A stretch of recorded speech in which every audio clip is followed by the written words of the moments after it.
I'm going to switch to English. First, thank you very much for the award. Greatly appreciate. And I would really like to thank the committee for having chosen the research topic of my laboratory.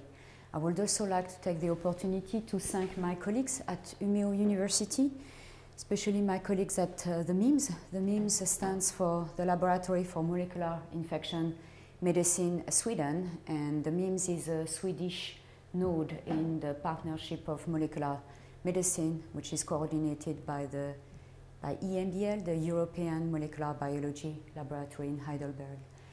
And the MIMS is mainly financed by Umeå University and by the Swedish Research Council. So what we are studying in my lab, we're interested in bacterial pathogens, and we want to understand how bacterial pathogens cause human diseases. We are particularly interested in deciphering the cellular and molecular mechanisms which underlie the processes of infection biology. We are interested in studying bacterial pathogens because I am intrinsically interested in the fundamental aspects of the bacterial life. But also, as you may know, infectious diseases remain the second leading cause of death worldwide.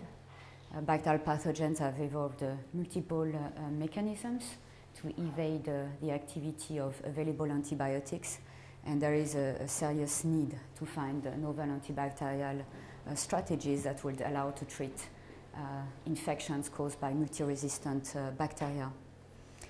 So if you take bacterial pathogens, this is Streptococcus pyogenes. This is the main organisms we are working with in my lab. We are focusing on so-called gram-positive human pathogens. Strep pyogenes, also called group A Streptococcus, is one of them.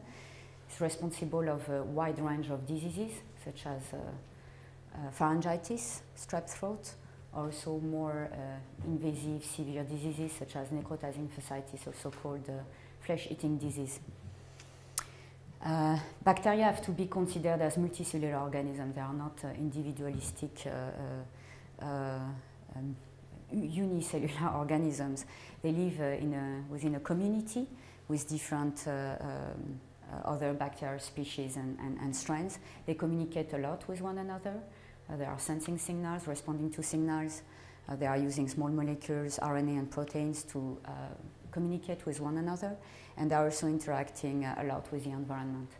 So it's not always a sunny life for a bacteria, but more a stormy life. They have to respond to a lot of stresses and in an environment which is always changing.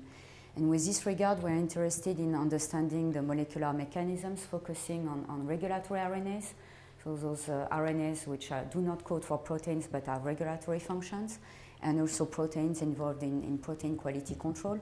And we try to understand how these components are involved in the attack of bacterial pathogens to the human host.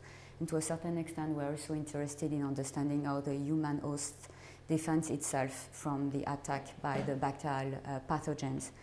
And we hope with this research to lead to novel targets for new novel anti-infectives. But we are also interested in understanding the bacterial pathogen as a host and how the bacterial pathogen defends itself from the attack of its own predators, which are mobile genomes which can be phages and can kill the bacteria, or phages which can bring to the bacteria virulence genes, also plasmids. So these small genomes which can carry antibiotic-resistant genes and allow the bacteria to upon acquisition of the plasmid, to become resistant to the antibiotics. And we have lately focused on a defense system that bacteria have evolved, which is called the CRISPR-Cas. So bacteria can get the flu, can get immune as us, and they have an innate immune system, also an adaptive immune system, and the first and only adaptive immune system which has been discovered in bacteria is called CRISPR-Cas, and it involves a memorization step whereby upon infection of, for example, a viral DNA, a portion of the genetic material of the viral DNA will be memorized by insertion into the genome of the bacteria, and an RNA component that is transcribed from these pieces of mobile elements memorized will be transcribed, will associate with a complex of so-called CRISPR-associated proteins, and upon a second injection with the same phage, this small RNA will work as a guide RNA, so guiding this complex of CRISPR-associated proteins to the invading DNA, and by base pair complementarity will allow one of the CRISPR-associated protein associated to the RNA to cleave the invading DNA and affect its maintenance. The system is highly diverse, and it has undergone substantial evolution.